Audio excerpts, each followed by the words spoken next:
یا معبود اللہ، شہزادی اتنا فرما کر چپ رہی۔ فقیر تو دل و جان سے اس کے حکم کو سب چیز پر مقدم جانتا تھا اور اس کی محبت کے جال میں پھنسا تھا۔ بولا جو مرضی مبارک میں آوے سو بہتر ہے، یہ فدوی بے عذر بجا لاوے گا۔ جب شہزادی نے میرے تئیں فرما بردار اور خدمتگار اپنا پورا سمجھا، فرمایا 2 گھوڑے چالاک اور جانباز کہ چلنے میں ہوا سے باتیں کریں، بادشاہ کے خاص استبل سے منگوا کر تیار رکھ۔ میں نے ویسے ہی گھوڑے چن کر زین بندھوا کر منگوائے۔ جب تھوڑی سی رات باقی رہی، بادشاہ زادی مردانہ لباس پہن اور 5 ہتھیار باندھ کر ایک گھوڑے پر سوار ہوئی اور دوسرے گھوڑے پہ میں مسلح ہو کر چڑھ بیٹھا اور ایک طرف کی راہ لی۔ جب شب تمام ہوئی اور پرچھا ہونے لگا، تب ایک پوکھر کے کنارے پہنچے۔ اتر کر منہ ہاتھ دھوئے، جلدی جلدی کچھ ناشتہ کر کے پھر سوار ہو کر چلے۔ کبو ملکہ کچھ باتیں کرتی اور یوں کہتی کہ ہم نے تیری خاطر شرم حیا، ملک مال، ماں باپ سب چھوڑا، ایسا نہ ہو کہ تو بھی اس ظالم بے وفا کی طرح سلوک کرے۔ کبھی میں کچھ احوال ادھر ادھر کا راہ کٹنے کے لیے کہتا، اس کا بھی جواب دیتا کہ بادشاہ زادی، سب آدمی ایک جیسے نہیں ہوتے، اس پاجی کے نطفے میں کچھ خلل ہوگا جو اس سے ایسی حرکت واقع ہوئی، اور میں نے تو جان و مال تم پر تصدق کیا اور تم نے مجھے ہر طرح سرفرازی بخشی۔ اب میں بندہ بغیر داموں کا ہوں، میرے چمڑے کی اگر جوتیاں بنوا کر پہنو تو میں آہ نہ کروں گا۔ ایسی باتیں باہم ہوتی تھیں اور رات دن چلنے سے کام تھا۔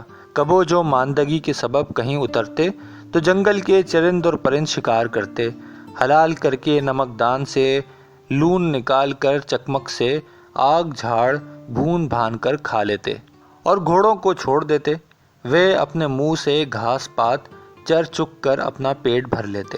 ایک روز ایسا کف و دست میدان میں جا نکلے کہ جہاں بستی کا نام نہ تھا اور آدمی کی صورت نظر نہ آتی تھی۔ اس پر بھی بادشاہ زادی کی رفاقت کے سبب سے دن عید اور رات شب رات معلوم ہوتی۔ جاتے جاتے ایک دریا کہ جس کے دیکھنے سے کلیجہ پانی ہو راہ میں ملا۔ کنارے پر کھڑے ہو کر جو دیکھا تو جہاں تلک نگاہ نے کام کیا پانی ہی تھا، کچھ تھل بیڑا نہ پایا۔ یا الہی، اب اس سمندر سے کیوں کر پار اتریں؟ ایک دم اسی سوچ میں کھڑے رہے۔ آخر یہ دل میں لہر آئی کہ ملکہ کو یہیں بٹھا کر میں تلاش میں ناؤ نواڑے کی جاؤں، جب تلک اسباب گزارے کا ہاتھ آوے تب تلک وہ نازنین بھی آرام پاوے۔ تب میں نے کہا اے ملکہ، اگر حکم ہو تو گھاٹ پاٹ اس دریا کا دیکھوں۔ فرمانے لگی میں بہت تھک گئی ہوں اور بھوکی پیاسی ہو رہی ہوں، میں ذرا دم لے لوں، جب تئیں تو پار چلنے کی کچھ تدبیر کر۔ اس جگہ ایک درخت پیپل کا تھا، بڑا چھتر باندھے ہوئے کہ 1000 سوار آوے تو دھوپ اور مینا میں اس کے تلے آرام پاوے۔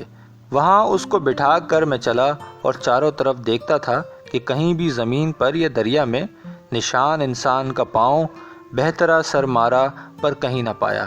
آخر مایوس ہو کر وہاں سے پھر آیا تو اس پری کو پیڑ کے نیچے نہ پایا۔ اس وقت کی حالت کیا کہوں کہ سرد جاتی تھی، دیوانہ باولا ہو گیا۔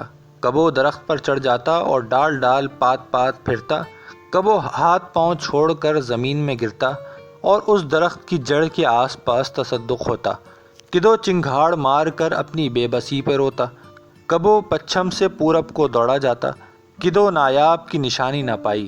جب میرا کچھ بس نہ چلا تب روتا اور خاک سر پر ڈالتا ہوا تلاش میں ہر کہیں کرنے لگا۔ دل میں یہ خیال آیا کہ شاید کوئی جن اس پری کو اٹھا کر لے گیا اور مجھے یہ داغ دے گیا، یا اس کے ملک سے کوئی اس کے پیچھے لگا چلا آیا تھا۔ اس وقت اکیلا پا کر منا منو کر پھر شام کی طرف لے ابھرا۔ ایسے خیالوں میں گھبرا کر کپڑے وپڑے پھینک پھانک دیے، ننگا منگا فقیر بن کر شام کے ملک میں صبح سے شام تلک ڈھونڈتا پھرتا اور رات کو کہیں پڑ رہتا۔ سارا جہان درون مارا پر اپنی بادشاہ زادی کا نام و نشان کسی سے نہ سنا، نہ سبب غائب ہونے کا معلوم ہوا۔ تب دل میں یہ آیا کہ جب اس جان کا تو نے کچھ پتہ نہ پایا تو اب جینا بھی حیف ہے۔ کسی جنگل میں ایک پہاڑ نظر آیا، تب اس پر چڑھ گیا اور یہ ارادہ کیا کہ اپنے تئیں گرا دوں کہ ایک دم میں سر منہ دیواروں سے ٹکراتے ٹکراتے پھوٹ جاوے گا تو ایسی مصیبت سے جان چھوٹ جاوے گی۔ یہ دل میں کہہ کر چاہتا ہوں کہ اپنے تئیں گراؤں، بلکہ پاؤں بھی اٹھ چکے تھے کہ کسوں نے میرا ہاتھ پکڑ لیا۔ اتنے میں ہوش آ گیا۔ دیکھتا ہوں کہ ایک سوار سبز پوش منہ پر نقاب ڈالے مجھے فرماتا ہے کہ کیوں تو نے مرنے کا قصد کرا؟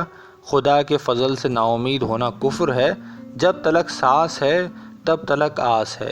اب تھوڑے دنوں میں روم کے ملک میں 3 درویش ایسی ہی مصیبت میں پھنسے ہوئے اور ایسے ہی تماشے دیکھے ہوئے تجھ سے ملاقات کریں گے، اور وہاں کے بادشاہ کا آزاد بخت نام ہے، اس کو بھی ایک بڑی مشکل درپیش ہے۔ جب وہ بھی تم چاروں فقیروں کے ساتھ ملے گا تو ہر ایک کے دل کا مطلب اور مراد جو ہے بخوبی حاصل ہوگی۔ میں نے رکاب پکڑ کر بوسہ دیا اور کہا، اے خدا کے ولی، تمہارے اتنے ہی فرمانے سے میرے دل پر اضطرار کو تسلی ہوئی، لیکن خدا کے واسطے یہ فرمائیے کہ آپ کون ہیں اور اس میں شریف کیا ہے؟ تب انہوں نے فرمایا کہ مرتضیٰ علی میرا نام ہے، اور میرا یہی کام ہے کہ جس کو جو مشکل کٹھن پیش آوے تو میں اس کو آسان کر دوں۔ اتنا فرما کر نظروں سے پوشیدہ ہو گئے۔ بارے اس فقیر نے اپنے مولا مشکل کشا کی بشارت سے خاطر جمع کر قصد قسطنطنیہ کا کیا۔ راہ میں جو کچھ مشکلیں مصیبتیں قسمت میں لکھی تھی کھینچتا ہوا اس بادشاہ زادی کی ملاقات کے بھروسے خدا کے فضل سے یہاں تک آ پہنچا، اور اپنی خوش نصیبی سے تمہاری خدمت میں مشرف ہوا۔